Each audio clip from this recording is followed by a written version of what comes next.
Learners. इस video में हम एमए एजुकेशन के course code MES 15 operational dimensions of education की unit 2 organise operation of education के बारे में पढ़ेंगे। ऑर्गेनाइज ऑपरेशन ऑफ एजुकेशन में जो हम यहाँ पर पढ़ेंगे प्रोफेशनल एजुकेशन और ओपन डिस्टेंस एजुकेशन के बारे में पढ़ेंगे। लास्ट यूनिट में हमने जो पढ़ा था वो हमने स्कूल एजुकेशन, हायर एजुकेशन और एजुकेशन ऑपरेशंस के बारे में पता था। हायर एजुकेशन और स्कूल एजुकेशन के अलावा भी हमारे पास एजुकेशन ऑपरेशन अप्लाई होते हैं। कहाँ पर? प्रोफेशनल एजुकेशन और ओपन डिस्टेंस एजुकेशन में। प्रोफेशनल एजुकेशन में हमारे पास teacher education, medical education, agriculture education and technical education आ जाती है। और ओपन डिस्टेंस लर्निंग सिस्टम भी हमारे पास इसमें फर्दर हम पढ़ेंगे। प्रोफेशनल एजुकेशन में हमारे पास फर्स्ट आता है टीचर एजुकेशन। टीचर एजुकेशन में हमारे पास देखें तो इसमें 3 फेस होते हैं: people teacher system, teacher training and teacher education. People teacher system हम देखें तो एंशियंट टाइम में इसको मॉनिटोरियल सिस्टम भी बोल देते थे। इसमें होमोजीनियस ग्रुप बनाया जाता था लर्निंग के लिए और एक ग्रुप में एक मॉनिटर होता था। उसकी ड्यूटी होती थी जो बाकी बच्चे हैं उनको, बाकी ग्रुप मेंबर्स को लेसन देना यानी उनको पढ़ाना। इसके बाद हमारे पास पीपल टीचर सिस्टम जो है ये हंटर कमीशन आया था। उसकी रिकमेंडेशन क्या थी? स्टैंडर्ड ऑफ टीचिंग जो होता है उसमें इम्प्रूव होना चाहिए और प्रॉपर ट्रेनिंग होनी चाहिए टीचर्स के बाद। टीचर ट्रेनिंग की अगर हम बात करते हैं तो इसमें हमारे पास क्या होता है? सबसे पहले ट्रेनिंग कॉलेजेस हैं, ठीक है, और वो जो ट्रेनिंग कोर्सेज जो हैं ग्रेजुएट्स के लिए 1 ईयर्स के हैं और ट्रेनिंग जो अंडर ग्रेजुएट के लिए 2 ईयर्स के ड्यूरेशन के हैं। जैसे हमारे पास ये DED और BED का कंपैरिजन देख सकते हैं।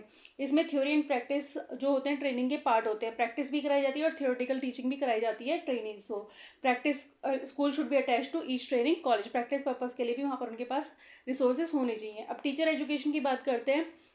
यहाँ पर टीचर एजुकेशन जो इंस्टीट्यूट्स होते हैं वो certificate, diploma, degree, post graduate और स्पेशल और इंटीग्रेटेड कोर्सेज प्रोवाइड कराते हैं। ये प्री सर्विस और इन सर्विस दोनों नेचर के हो सकते हैं। प्री सर्विस टीचर्स उनके लिए होते हैं जो टीचिंग को एज अ प्रोफेशन ज्वाइन करना चाहते हैं और इन सर्विस टीचर एजुकेशन उनके लिए होते हैं जो ऑलरेडी वर्किंग कर रहे हैं एज अ टीचर और वो अपने आप को लेवल अप करना चाहते हैं एजुकेशन के ही फील्ड में। Training centres for pre primary teachers, training school for primary teachers, under graduate, graduate, NCERT के रीजनल कॉलेजेस और training institutes for special teachers, NCERT और SCERT, diets, academic staff colleges, ये सब इसके हमारे पास अलग अलग प्रोग्राम्स कंडक्ट कराते रहते हैं। इसमें अगर मैं बात करूँ एकेडमिक स्टाफ कॉलेजेस की तो नेशनल एजुकेशन पॉलिसी जो 1986 थी उसमें प्रोफेशनल कॉम्पिटेंसी के लिए टीचर्स के लिए यूनिवर्सिटी ग्रांट्स कमीशन ने इस्टेब्लिश किए थे एकेडमिक स्टाफ कॉलेजेस जो प्रोफेशनल डेवलपमेंट के लिए ओरिएंटेशन प्रोग्राम्स चलाते थे और रिफ्रेशर कोर्सेज चलाते थे जो qualitative improvement and teaching and research के लिए मेन इनका पर्पस था। नेक्स्ट इसी में आता है डाइट्स यानी कि district institutes of education and training. Each district में हमारे पास कंट्री में डाइट हैं यानी कि डिस्ट्रिक्ट इंस्टीट्यूट्स हैं जो प्री सर्विस और इन सर्विस ट्रेनिंग प्रोग्राम्स चलाते रहते हैं। रीजनल इंस्टीट्यूट्स ऑफ एजुकेशन भी हमारे पास इनको स्टार्ट किया गया था 1961 में। उनमें वेल इक्विप्ड लेबोरेटरी होती है, लाइब्रेरी होती है और रेजिडेंशियल फैसिलिटीज़ होती है for trainees.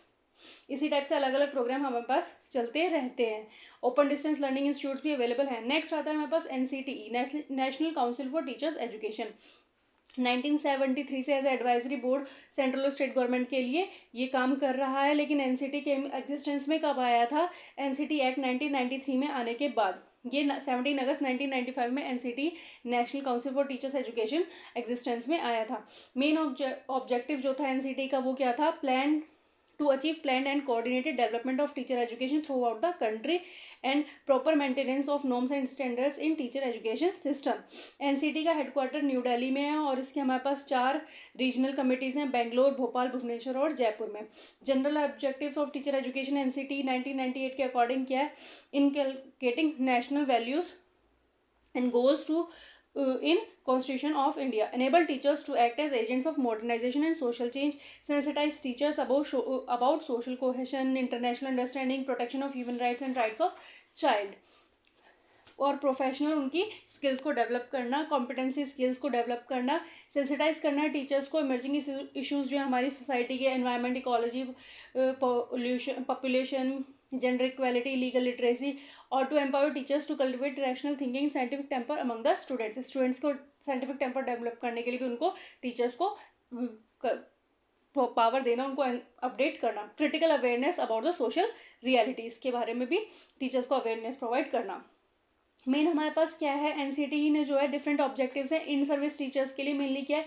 Upgrade the qualification. अगर कोई जैसे इन सर्विस टीचर का मतलब कि जो जॉब कर रहा है लेकिन उसको भी हमारे पास NCTE से अलग अलग कोर्सेज वगैरह प्रोवाइड किए जाते हैं। वो मेनली क्या होता है? उनकी क्वालिफिकेशन को अपग्रेड करना, उनको प्रोफेशनल कॉम्पिटेंसी के लिए भी अपग्रेड करना, टीचर्स को न्यू रोल्स के लिए प्रिपेयर करना, और जो करिकुलम में चेंजिंग टाइम के साथ, इमर्जिंग सोसाइटी के साथ चेंजेस आ रहे हैं उससे भी अपडेट करना, उसके लिए भी स्किल डेवलप करना, टीचर्स को अवेयर करना अपनी, जैसे multi level multi channel teaching या जो भी हम बोलते हैं आईसीटी का इन्वॉल्वमेंट बढ़ता जा रहा है, उस सब के लिए अपडेट करने का काम भी किसका हो जाता है, एनसीटी के कोर्सेज का, जो वो इन सर्विस टीचर्स के लिए टाइम टू टाइम चलाते रहते हैं।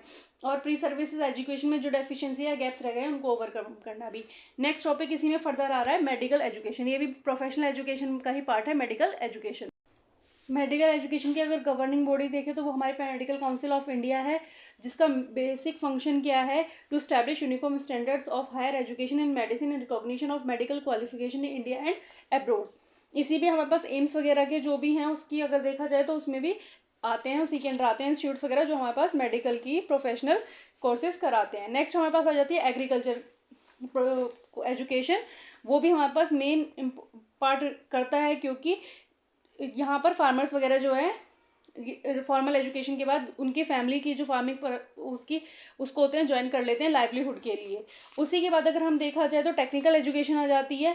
टेक्निकल एजुकेशन जो हमारे पास चेंजिंग टाइम है उसके अकॉर्डिंग हमारी रिसेंट नीड्स को पूरा करने के लिए एक मेन हमारे पास प्रोफेशन आ जाता है। इसके लिए IITs हैं, IIMs हैं, ये सब इसको हमारी डिमांड को पूरा करने के लिए हैं। ये हमारी सारी प्रोफेशनल एजुकेशन है। अब इसी में जो फर्स्ट हमने पढ़ा था टीचिंग एजुकेशन, नेक्स्ट है open and distance learning system. ये इसमें क्या होता है, जो हमारे पास फॉर्मल सिस्टम का वो होता है उसको रिजिडिटनेस हो जाती है, जो उसकी रिजिडिटी होती है उसको ख़त्म करके एक तरफ से हमारे एजुकेशन सिस्टम को फ्लेक्सिबिलिटी देती है।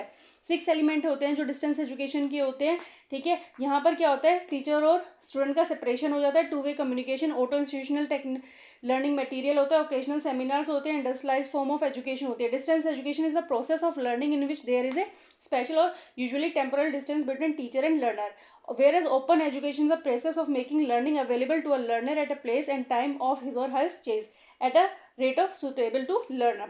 ओपन डिस्टेंस में अगर डिफरेंस देखा जाए तो यहाँ पर हमारे पास ओपन एजुकेशन में लर्नर को पर्टिकुलर स्पेस पर भी एजुकेशन करने के लिए अपनी अकॉर्डिंग होता है, ठीक है। Open access to learning regardless of previous qualification. Distance education को जो है 3 स्टेजेस में डिवाइड किया गया है। फर्स्ट स्टेज जो होती है गुरुकुल, जो एंशियंट टाइम्स में होते थे। सेकंड स्टेज जो कन्वेंशनल क्लासरूम सिस्टम्स होते थे वो भी डिस्टेंस एजुकेशन का एग्जांपल होता है। थर्ड जो होता है इवैल्यूएशन ऑफ करिकुलम। यहाँ पर हमारे पास हायर एजुकेशन में डिस्टेंस मोड के लिए कॉरस्पॉन्डेंट कोर्सेज होते हैं, ओपन यूनिवर्सिटीज़ होती हैं, इसी को फर्दर यहाँ बताया गया है, ठीक है। जो कॉरस्पॉन्डेंट इंस्टीट्यूट्स होते हैं ये उसको क्या करते हैं, एक तरीके से फ्लेक्सिबिलिटी देते हैं और open form of education provide करते हैं।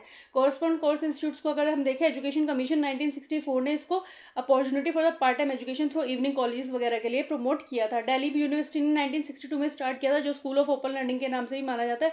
UGC ने बढ़ते हुए ओपन कॉरस्पॉन्डेंस कोर्सेज की डिमांड को बढ़ते हुए देखते हुए भी कुछ गाइडलाइंस इशू की हुई हैं, जैसे कि only 1 university in a state should offer correspondent education programs at the under graduate level, यानी कि एक स्टेट में सिर्फ एक ही यूनिवर्सिटी कॉरस्पॉन्डेंट कोर्सेज रन कर सकती है। Universities should have well established teaching departments और student should return a certain number of responses sheet. High concentration of students establishment study centres, जैसे जैसे अमाउंट स्टूडेंट्स का नंबर बढ़ता जा रहा है तो हमारे पास स्टडी सेंटर्स भी बढ़ते रहने चाहिए और कॉन्टैक्ट प्रोग्राम भी होने चाहिए, टाइम टू टाइम उनकी सेमिनार्स वगैरह कंडक्ट कराते रहने। Need to change the functioning of CICs to the distance education mode. UGC को फील हुआ टाइम के साथ चेंज होते होते।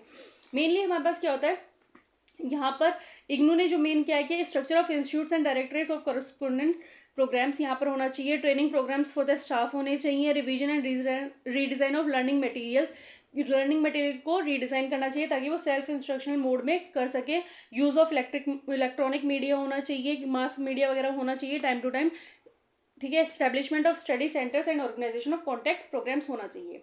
अब इसी के अंदर हमारे पास आ जाती है ओपन यूनिवर्सिटी। ओपन यूनिवर्सिटी जो है, अगर हम देखें, गवर्नमेंट ऑफ इंडिया ने क्या किया था, वर्किंग ग्रुप कमेटी थी, उसने रिकमेंड किया था government of India should establish 1 open university, एक ओपन यूनिवर्सिटी रिकमेंड की थी। बट लेकिन इसको मेन एम क्या था, रिमोटेस्ट पार्ट ऑफ कंट्री तक एजुकेशन और इंस्ट्रक्शन जा सके। इसमें सबसे फर्स्ट जो इनिशिएट किया था वो गवर्नमेंट ऑफ आंध्र प्रदेश ने किया था। उन्होंने फर्स्ट ओपन यूनिवर्सिटी हैदराबाद में स्टार्ट की थी। उसी के पीछे पीछे फॉलो करते इग्नू जो है, इग्नू एग्जिस्टेंस में आई, उसका इग्नू का बहुत इंपॉर्टेंट रोल हो जाता है ओपन यूनिवर्सिटी जिसको हम कहते हैं उसके अंदर। इसका क्या था रिस्पॉन्सिबिलिटी, इसका जो मेन था responsibility of promotion of distance education, of coordination and maintenance of standards, academic support to state open universities. यहाँ पर टेक्नोलॉजी का यूज़ करके क्वालिटी एजुकेशन के डिमांड को पूरा किया जा रहा है। हायर एजुकेशन को डिस्टेंस मोड के थ्रू भी प्रोवाइड किया जा रहा है और इग्नू जो है नेशनल बाउंड्रीज को भी एक्सपेंड करके अब अदर कंट्रीज़ में भी हमारे पास इसके क्या है कोर्सेज कंडक्ट कराती है। Distance stream are no longer, और जो डिस्टेंस मोड में है पहले आर्ट सोशल साइंस और कॉमर्स में ही हमारे पास एजुकेशन होती थी, लेकिन अब जो है मैनेजमेंट साइंस एंड टेक्नोलॉजी में भी इसमें कंप्यूटर एप्लीकेशन के कोर्सेज भी कंडक्ट कराने लगे हैं। अब मेजर इश्यूज जो हैं कॉरस्पॉन्डेंस इंस्टीट्यूट्स या ओपन यूनिवर्सिटी के सामने क्या क्या है major issue, coordination, maintenance of standard and quality, funding. First two issues जो है इग्नू ने डिस्टेंस एजुकेशन काउंसिल इस्टेब्लिश हुई थी 1992 में, उसके साथ इनेक्ट करके थोड़ा बहुत उसको सॉल्यूशन निकाल लिया है कि हमारे पास अब, लेकिन मेन जो है स्टैंडर्ड जो है मेंटेन रहना चाहिए हमारे एजुकेशन का। डिस्टेंस मोड से एजुकेशन के स्टैंडर्ड में कोई भी ऊपर नीचे नहीं होना चाहिए। जहाँ तक फंडिंग की बात आती है, इग्नू को जो फंड मिलते हैं डायरेक्टली कहाँ से मिलते हैं, MHRD ministry of human resource and development से मिलते हैं, और जितने भी कॉरस्पॉन्डेंस कोर्स इंस्टीट्यूट्स हैं उनको फंडिंग डिस्टेंस एजुकेशन काउंसिल करता है। अब इसके बाद आती है हमारे पास ओपन लर्निंग। ओपन लर्निंग में ऑनलाइन लर्निंग में हमारे पास क्या आता है, अब जो है हमारे पास ICT का यूज़ बढ़ता जा रहा है, कंप्यूटर एडेड लर्निंग का कंसेप्ट आता जा रहा है। ये हमारे पास मेनली प्रमोट करते हैं स्टूडेंट सेंटर्ड लर्निंग को और नई नई मैथडोलॉजीज़ के यूज़ को। अब यूज़ होता जा रहा है मल्टीमीडिया का, कंप्यूटर स्टिमुलेशन का, ऑडियो विजुअल कॉन्फ्रेंसिंग का, वर्चुअल रियलिटी का, ई लर्निंग भी हम इसको बोल सकते हैं। ये हमारे पास फॉर्मल और डिस्टेंस एजुकेशन सिस्टम दोनों में ही यूज़ होने लगी है।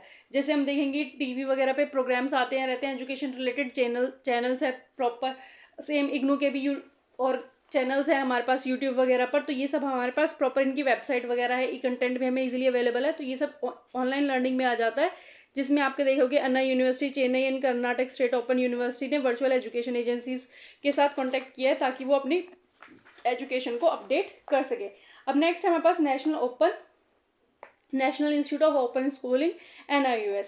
ये भी एक हमारे पास non formal education committee sector consider किया जाता है। अडल्ट एजुकेशन में इसका बहुत इंपॉर्टेंट रोल होता है और ये MHRD ने मोटिवेट किया था इसकी इस्टेब्लिशमेंट को। 1989 में हमारे पास NIOS के इस्टेब्लिशमेंट हुई थी। ये मेनली क्या होता है, एजुकेशन किनको प्रोवाइड करता है, जो स्कूल ड्रॉप आउट्स हैं, जिनको अपॉर्चुनिटी नहीं मिली है और उनको मेन स्ट्रीम में आने की अपॉर्चुनिटी प्रोवाइड करता है, और जो अपनी एजुकेशन को कंटिन्यू करना चाहते हैं। जो इसमें एज लिमिट रखी हुई है ना, इसमें 15 ईयर्स टू 50 ईयर्स है, लेकिन मेनली इसमें 20 से 35 ईयर्स का एज ग्रुप ज़्यादातर देखने को मिलता है और इसमें वीकर सेक्शन के लोग ज़्यादा इन्वॉल्व दिखते हैं। और 40% जो स्टूडेंट्स हैं इसमें NIOS में वो वीमेंस हैं। ये भी एक डिस्टेंस मोड से ही एजुकेशन प्रोवाइड कराता है। पहले इसमें लिमिटेड सब्जेक्ट्स है, अब धीरे धीरे इसमें क्या होता जा रहा है, रीजनल लैंग्वेजेस में भी इसका कंटेंट इजीली अवेलेबल है। ये NIOS जो करता है स्टेट यूनिवर्सिटीज़ को भी, जैसे हरियाणा, मध्य प्रदेश और कर्नाटक की भी, इनको भी हेल्प की है इसने डिस्टेंस एजुकेशन के लिए प्लानिंग करने में। इसी तरीके से अगर हम कम्युनिकेशन और इन्फॉर्मेशन टेक्नोलॉजी को देखें, ओपन डिस्टेंस लर्निंग में क्या रोल है, तो ये भी क्या हो जाता है, इसमें टेक्नोलॉजी इन एजुकेशन और टेक्नोलॉजी ऑफ एजुकेशन दो इंस्ट्रूमेंटल सिस्टम है, इनको ये फॉलो करता है। ठीक है, इसमें क्या होता है, इंस्ट्रक्शनल डिवाइसेस फिजिकल साइंस को अप्लाई करके टेक्नोलॉजी का, और टेक्नोलॉजी के लिए ही उसमें अप्लाई करके, दोनों तरीके से हम इसको डेवलप कर रहे हैं। डिस्टेंस एजुकेशन में मेनली पहले फर्स्ट फेज में सिर्फ क्या होता था, प्रिंट मीडिया का यूज़ किया जाता था, लेकिन सेकंड फेज में मल्टीमीडिया मॉडल फॉलो हो रहा है, जिसमें कि हमारे पास कंप्यूटर असिस्टेड लर्निंग हो रही है, इंटरेक्टिव वीडियोस वगैरह प्रोवाइड कराई जा रही हैं। इसमें टेली लर्निंग मॉडल वगैरह, audio conferencing, flexible learning models वगैरह फॉलो किए जा रहे हैं, जिनको हम डिटेल में आगे कमिंग यूनिट्स में पढ़ेंगे। तो अब ये हमारा ऑलमोस्ट कंप्लीट हो गया। अगर आपको कोई कन्फ्यूज़न है तो आप क्या कर सकते हो, इसमें कमेंट बॉक्स में लिख के मेंशन करके मुझे बता सकते हो, मैं उसको फर्दर उसमें एक्सप्लेन कर दूंगी। जैसे हमारे पास क्या है, इश्यूज जो है डिस्टेंस एजुकेशन के क्या है, कोऑर्डिनेशन है, मेंटेनेंस ऑफ स्टैंडर्ड्स है, और क्वालिटी और फंडिंग एट डिस्टेंस एजुकेशन, ये सब कुछ इसमें है। मैं 3rd यूनिट की वीडियो भी जल्दी पोस्ट कर दूंगी, तो वीडियो को लाइक शेयर सब्सक्राइब करें ज़रूर चैनल को, और अगर कोई क्वेरी है या कोई सजेशन है तो कमेंट बॉक्स में लिख के ज़रूर मुझे बताएं। Thank you.